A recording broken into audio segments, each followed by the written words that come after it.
Okay, thank you all for attending the briefing today. We're here to talk about the officer-involved shooting that occurred yesterday at the Medina County Sheriff's Office at 555 Independence here in the city of Medina.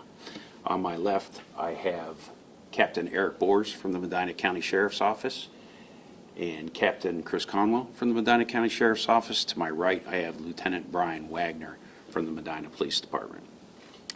I want to give you a little context on why the Medina Police Department is involved in this investigation. We have a unique situation here where our county sheriff, Terry Grice, was involved in this officer-involved shooting. Terry Grice and Deputy Doug Kleinage were the two officers involved in this shooting. I'll recap what happened at the sheriff's office. Yesterday, July 17th, around 6:04 p.m., they were notified by a citizen who came from the parking lot to their outdoor intercom system, pressed a button and notified the dispatch central command that there was a female out in the parking lot creating a disturbance. The citizen also indicated that she was armed with a firearm. At about that same time, Sheriff Terry Grice and Deputy Doug Kleinage were in the sheriff's office and observed this disturbance happening out in front of the sheriff's office. They exited the sheriff's office right there to investigate this complaint and confronted this female who was at the front lobby area, still outside, but at the front lobby area of the sheriff's office, she was armed with a knife and a gun at the time. Sheriff Grice and Deputy Kleinage gave commands to the female to drop her weapons. The female at one point charged towards the two. Deputy Kleinage attempted to tase the female. There was no effect with that tasing attempt. The female lunged again and was shot by Sheriff Grice. He discharged his service weapon. The female was identified as Victoria Carter. She lives on Ryan Road in Medina, Lafayette Township. She was deceased at the scene after life-saving efforts failed that the deputies provided. I do have a video that I can play for you. I will play it in its entirety, and I will give some brief comments for context as we play the video. It's important to know also that no officers or deputies were injured during this incident.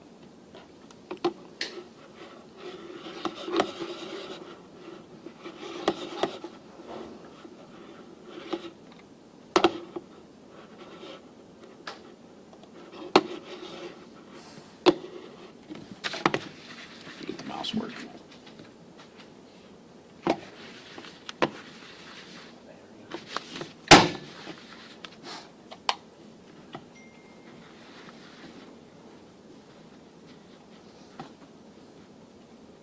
Stop, I got it.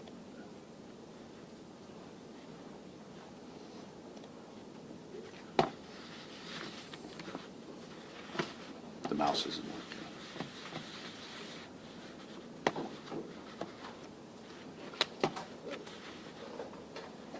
Do you need a battery for it? No, we're good. There.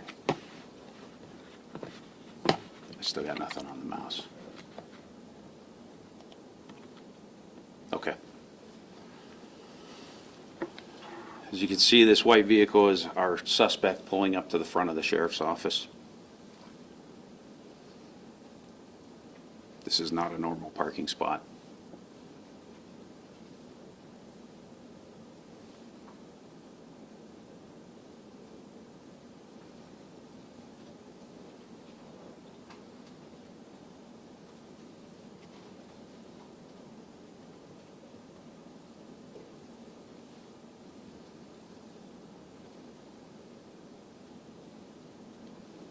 You'll see shortly here Ms. Carter exit her vehicle, and the citizen that was in the parking lot will come out of this van and approach her.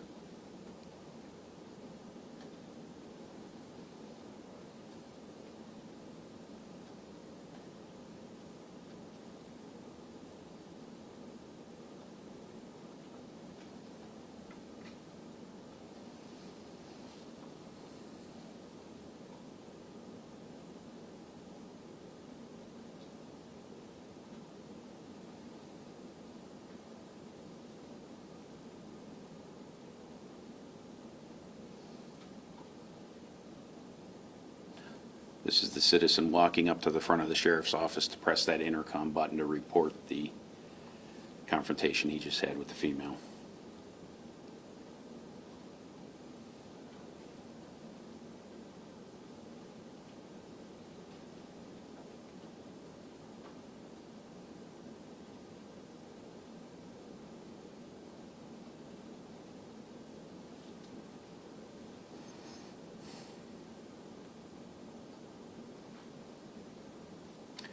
This is the citizen coming back from reporting her.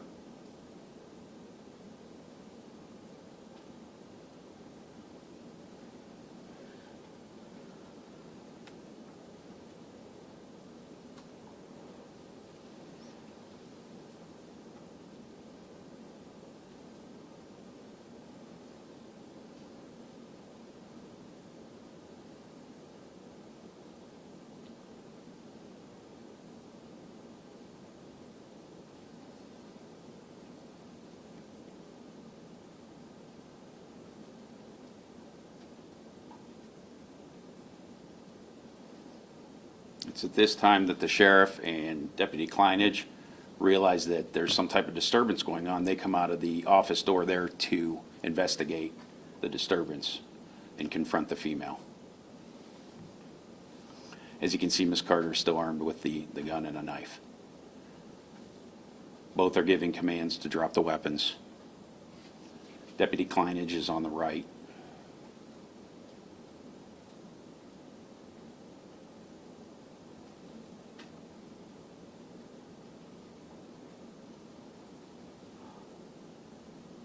This is where Deputy Kleinage attempts to tase Ms. Carter. The taser wires are out. Clearly, the taser had no effect. And that's the end of the tape that we're releasing. So as you can see, officers fired on her when she lunged that last time, still armed with, at the time, what they believed to be a gun and a knife. We later found out through the BCI crime scene investigators that the firearm was a replica firearm. However, the knife was a real knife. Obviously, a tragic incident for the family of Ms. Carter, as well as the entire staff of the Medina County Sheriff's Office and the Medina Police Department. I can answer some brief questions if you have any. Sir? Can you tell us how many shots were fired by the sheriff, and did the deputy fire as well? The sheriff was the only officer that fired, and the crime scene unit from BCI has not told us how many rounds were fired. Can you tell us about Ms. Carter's background? Did she have any kind of a criminal history? Were you aware of any kind of a mental health history that might reveal why this happened? We are not aware of a criminal history. She was known to us. She has an extensive history of mental health issues. And can you talk about how sad that is that this was the outcome of that? It's absolutely tragic that she was unable to get the help that she needed so that this end result didn't happen. Do we know specifically, or do we have any idea why she showed up, why she parked the way she did, why she had the weapons? No, and Bureau of Criminal Investigation is the lead agency on the criminal investigation. I'm sure that will come out as they progress through their investigation. Again, this just happened yesterday, so it's very preliminary in the investigation. Does she have a connection to the man who approached and informed you through the intercom, or any connection to anyone with the sheriff's office? No, ma'am. She did not have a connection to the citizen in the parking lot. Her boyfriend was incarcerated in the jail. What kind of replica gun was that? I don't know. Chief, can you talk about what is in the mind of Sheriff Grice and the deputy, whether it's a replica or not? It's how they interpret the threat. Of course, they were understandably distraught that this tragic situation occurred. Again, in a split second, it's impossible for a police officer to determine whether a firearm, a replica firearm, is real or not. So I think any reasonable officer would have reacted the way they did when presented with those exact same facts. You said that her boyfriend was in the jail? Was Yes, he sir. in jail at the time? And do you think that that played a role in her coming there and parking where she did and arming herself? I can't say. That likely will come out in the BCI investigation once it's complete. Can you tell me what she was saying to the officer? I don't know. There's no audio on the video, so we don't have an idea of what she was saying at this point. Again, that will likely come out in the investigation for BCI. You said she's known to us. What does that mean?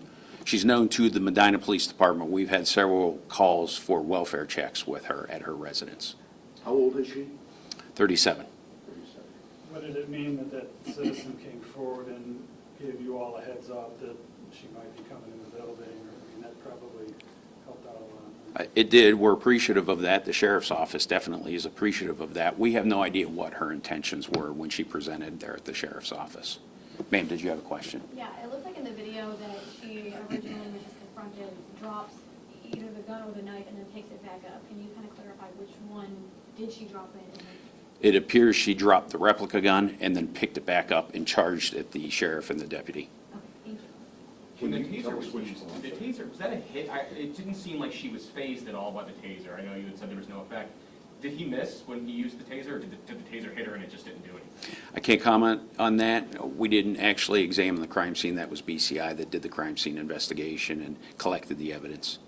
Chief, can you tell us what she was saying out there first to the witnesses? It looked like the first witness was trying to help her and find out what was going on.